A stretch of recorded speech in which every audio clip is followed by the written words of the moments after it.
देखिए ये नौजवान प्यासे हैं, ये कुछ करना चाहते हैं, ये ऐसे ही नहीं है। यहाँ कोई नाच गाना नहीं हो रहा है, यहाँ कोई डांस नहीं हो रहा है। आज लोग डांस पे जुड़ते हैं, नाच गाने पर जुड़ते हैं। इन्हें पहले से पता है कि कोई डांस नहीं होने वाला है, कोई डीजे नहीं चलने वाला है। यहाँ अच्छी बातें ही बोली जाएगी, वही सुनने आए हैं। क्या एक मुसलमान कभी झूठ बोल सकता है? ये कर सकता है, हाँ ये कर सकता है। वो कर सकता है, हाँ वो कर सकता है। ये कर सकता है, हाँ ये कर सकता है। झूठ बोल सकता है? नहीं नहीं नहीं। मोहम्मद का आशिक कभी झूठ नहीं बोल सकता। कितनी दफा न जाने हमने इस जुबान को सजाया है दुरूद पढ़ पढ़ करके, और वो जो दुरूद एक दफा जुबान से आपने पढ़ दिया, एक दफा ला इलाहा इल्लल्लाह मुहम्मदुर रसूल अल्लाह आपने पढ़ा, क्या उस जुबान से गाली कभी निकल सकती है? एक ही जुबान पर गाली दुरूद क्या बैठ सकते हैं आकर? आप बताएं कि कितने लोग हम गाली देते हैं। आज जो हालतें हम पर आ रहे हैं, ये हमारे करतूते हैं, ये हमने किया है, ये हम करने से ऐसी चीज़ें आ रही हैं। जैसे मुसलमान हमें होना है वैसे मुसलमान हम नहीं हैं। हमसे आज नाखुश है नीबर्स। हम 5 वक्त नमाज पढ़ लें, रोज़े रखें, हज पर जाएं, खूब सखावत करें, लेकिन मेरा नीबर मुझसे अगर नाखुश है तो फिर मैं एक सच्चा मुसलमान नहीं हूँ। नीबर मेंशन किया गया है, नीबर मुसलमान नहीं कहा गया। नीबर कोई भी हो सकता है, हिंदू भी हो सकता है, मुसलमान भी हो सकता है, क्रिश्चियन भी हो सकता है, सिख भी हो सकता है, गोरा भी हो सकता है, काला भी हो सकता है, अमीर भी हो सकता है, गरीब भी हो सकता है, लाचार भी हो सकता है, मिस्कीन भी हो सकता है, यतीम भी हो सकता है। नीबर अगर आपके बराबर में जो भी रहे वो आपसे नाखुश है। आप इमाम भी है मस्जिद के, आप स्कॉलर भी है, आप साइंटिस्ट भी है, आप इंजीनियर भी है, लेकिन वो आपसे नाखुश है, तो फिर आप एक सच्चे मुसलमान नहीं हैं। आप उसके बराबर में हैं तो फिर आपकी अच्छाई से उसको इंस्पिरेशन मिलना चाहिए, तभी आप एक सच्चे मुसलमान हैं। आज हम लोग कोई एरिया में परफेक्ट नहीं है, ना हम पढ़ाई में परफेक्ट है, ना हम नमाज में परफेक्ट है, ना हम हमारे बिहेवियर्स जो रिलेटिव्स और नीबर्स के साथ हमारा रवैया कैसा होना है वहाँ परफेक्शन नहीं है। परफेक्शन अगर हमारी कौम में है तो सुस्ती में है। किस में है? सुस्ती में है, बेकारी में है, ड्रग्स में है। उसमें हमारी कौम आगे ही आगे जाती जा रही है। कसम खा लें इस प्लेटफॉर्म से, आज अहद कर लें आप सब लोग कि आज से मैं सिगरेट नहीं पीऊँगा, आज से मैं 5 वक्त नमाज पढ़ूँगा, मैं कभी किसी को गाली नहीं दूंगा। मैं हमेशा मैसेज देने की कोशिश करता हूं। मेरे वीडियोस के ज़रिए से भी हिंदुस्तान के कोने कोने में मैसेजेस गए हैं, और बिलखुसूस ओल्ड सिटी में जो बंदे रहते हैं वहाँ मर्द हजरात तो दूर, मैं कई जगह मैंने मेरे कानों से सुने हैं ओल्ड सिटी में औरतों को गाली देते हुए। औरतें गंदी गंदी गाली, वो गालियों की एक गाली भी मैं आपके सामने मैं बता भी नहीं सकता। ऐसे गालियां कौन दे रही हैं? माएँ दे रही हैं, औरतें दे रही हैं। ये कहाँ हो रहा है? ओल्ड सिटी में हो रहा है। तो ओल्ड सिटी कब बदलेगी? ओल्ड सिटी में कब रेवोल्यूशन आएगा? एक एक घर करके चेंजेस आना है। मैं एक मिसाल देता हूँ कि एक प्लेट यहाँ पर ले आऊँगा और उस टेबल पर रखूँगा। उसमें हैदराबाद शहर का नाम तो सुना होगा ना आपने। हैदराबाद के 3 चीज़ें बड़ी मशहूर है, शेरवानी, बिरयानी और गंडी पेट का पानी। और हैदराबाद की बिरयानी तो बहुत ही मशहूर है। मैं हैदराबाद की लज्जतदार मज़ेदार बिरयानी लाकर प्लेट में गरम गरम रखूँगा, और उस पर एक कुत्ता आकर आपकी आंखों के सामने पेशाब भी करेगा, पखाना भी करेगा। तो उस प्लेट में जो बिरयानी है मैं आपके सामने फेंक दूंगा, गरम पानी से बिल्कुल साफ धोऊंगा, और दूसरे पैकेट में जो बिरयानी है वो डालूंगा उस प्लेट में।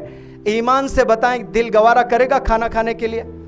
वो प्लेट में आप खाना खाना पसंद नहीं करोगे। आपकी आंखों के सामने मैंने उस प्लेट को धोया है, फिर भी आप खाना पसंद नहीं करेंगे, क्योंकि आपने देखा एक दफ़ा उसी प्लेट में कुत्ते ने पेशाब किया था। इस ज़ुबान से हमने न जाने कितनी दफ़ा ला इलाहा इल्लल्लाह मुहम्मदुर रसूल अल्लाह पढ़ा है। इस ज़ुबान से न जाने कितनी दफ़ा हमने सल्लल्लाहु अलैहि वसल्लम पढ़ा है। कितनी दफ़ा न जाने हमने इस ज़ुबान को सजाया है दुरूद पढ़ पढ़ करके, और वो जो दुरूद एक दफ़ा ज़ुबान से आपने पढ़ दिया, एक दफ़ा ला इलाहा इल्लल्लाह मुहम्मदुर रसूल अल्लाह आपने पढ़ा, क्या उस ज़ुबान से गाली कभी निकल सकती है? एक ही ज़ुबान पर गाली दुरूद क्या बैठ सकते हैं आकर? आप बताएं कि कितने लोग हम गाली देते हैं। आज सब्र करना है। ये नज़रिए से अगर देखें इंशाअल्लाह फिर आपकी ज़ुबान से कभी गाली नहीं निकलेगी, क्योंकि आपकी ज़ुबान से ऐसे प्यारे अल्फाज एक बार नहीं लाखों दफ़ा आपने कहा होगा। फिर उसी ज़ुबान से हम गाली दे रहे हैं, उसी ज़ुबान से हम गीबत कर रहे हैं, उसी ज़ुबान से हम झूठ बोल रहे हैं। उलमा से नहीं सुना आपने क्या एक मुसलमान कभी झूठ बोल सकता है? ये कर सकता है, हाँ ये कर सकता है, वो कर सकता है, हाँ वो कर सकता है, ये कर सकता है, हाँ ये कर सकता है, झूठ बोल सकता है? नहीं नहीं नहीं, मोहम्मद का आशिक कभी झूठ नहीं बोल सकता।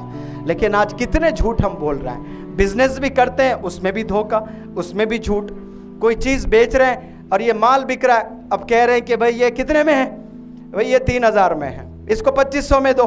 नहीं नहीं भाई इसकी पड़तली नहीं है, मैंने ख़रीदा इसको 28 में। अगर आपने 22 में ख़रीदा और ग्राहक को कह रहे हो 28 में ख़रीदा, तो आपकी हराम की कमाई है, क्योंकि आपने झूठ कह दिया।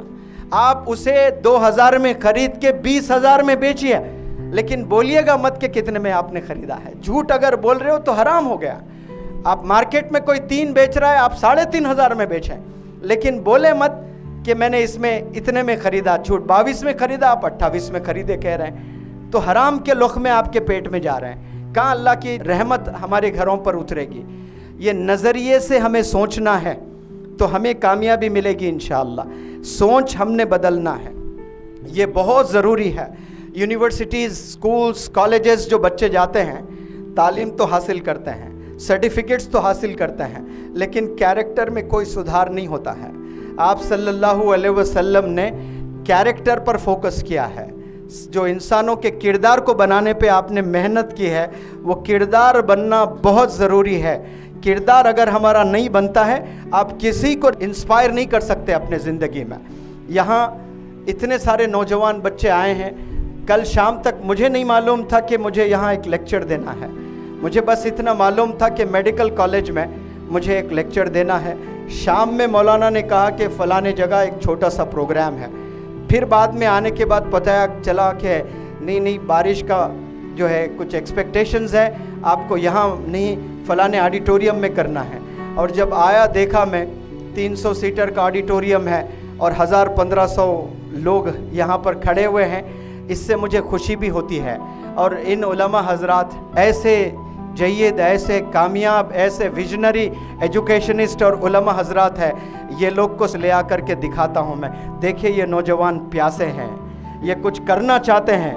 ये ऐसे ही नहीं आए, यहाँ कोई नाच गाना नहीं हो रहा है, यहाँ कोई डांस नहीं हो रहा है। आज लोग डांस पर जुड़ते हैं, नाच गाने पर जुड़ते हैं। यहाँ इन्हें पहले से पता है कि कोई डांस नहीं होने वाला है, कोई डीजे नहीं चलने वाला है, यहाँ अच्छी बातें ही बोली जाएगी, वही सुनने आए हैं। आज हमें मेहनत करने की ज़रूरत है। इदारों को ऐसे मोटिवेशनल स्पीकर्स इंडिया में बहुत है मुझ जैसे, उन्हें टैप करना है, उन्हें ले आना है, उन्हें एंकरेज करना है, उन्हें हिंदुस्तान में घुमा घुमा कर मोटिवेशनल लेक्चर्स डिलीवर करवाने हैं। तब जाकर ये नौजवान सुधरेंगे। ये नौजवान आपसे सवाल कर सकते हैं, पूछ सकते हैं कि हम बदलना चाहते हैं, इसलिए ये गर्मी में बैठे हुए हैं, इसीलिए हमारे माथे से पसीना टपक रहा है, हम 1 इंच नहीं हिल के यहाँ आपके लेक्चर को सुन रहे हैं। ये एजुकेशनिस्ट और ये ज़बरदस्त स्कॉलर यहाँ से एक मैसेज ले जा रहे हैं। हाल ही में आपके आँखों ने वो मनाजिर भी देखे जो अल्लाह की रहमत बरस रही थी, बारिश हो रही थी, 2 घंटे मुसलसल 5000 नौजवान बच्चे। I could not believe my eyes. आज 5 मिनट बारिश में कोई खड़े नहीं हो सकता है। शामियाना बहुत पतला सा था, हम भी भीग रहे थे, लेकिन मुझे लगा कि नौजवान बच्चियाँ नौजवान बुरखों में खड़े होकर 2-2 घंटे लेक्चर सुन रही है, तो मैं खुद शामियाना छोड़कर मैं बाहर आया, मैं भी भीग लेते हुए स्पीच दिया। मुझे भी बड़ा मज़ा आया कि काम जब करते हैं तो कोई प्रोटोकॉल नहीं होता है।